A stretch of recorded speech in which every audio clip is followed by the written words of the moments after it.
Vogliamo interpretare i sentimenti dei veneti più profondi, però in un clima di apertura, di inclusione e non esclusione, e quindi cercando di portare avanti un racconto ai veneti, che è diverso da uno slogan dato in pancia ai veneti. Noi dobbiamo ritornare a essere nazional-popolari per distinguerci dai nazional-populisti. Il PD Veneto riparte dall'essere ancora più veneto. Nella sede regionale di Padova annuncia un nuovo coordinamento che terrà costantemente in contatto il partito con gli eletti veneti sia a livello locale che nazionale. I parlamentari mi hanno dato questo incarico di coordinare il gruppo e quindi su questo noi faremo delle riunioni periodiche con il segretario, con il capogruppo in regione Fracasso e con i nostri amministratori. Nella scorsa legislatura sono stati commessi diversi errori, ammettono nel PD, sostenendo anche come però nel 2011 il Paese fosse molto più in crisi e in complesso l'attività di 5 anni di governo sia stata positiva. I governi del PD hanno consentito di uscire dal baratro,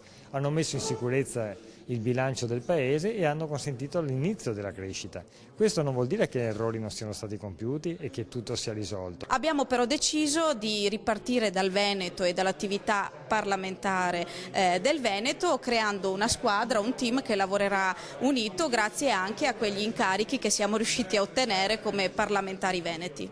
Dunque si riparte dal Veneto, mantenendo richieste ed esigenze venete al centro dell'agenda di un partito che intende dialogare col territorio, accentuando la propria identità e le proprie specificità a livello locale. In questi anni, se le imprese anche sono cresciute, ma non tutte, certamente i lavoratori non hanno visto grandi differenze nelle loro buste paga.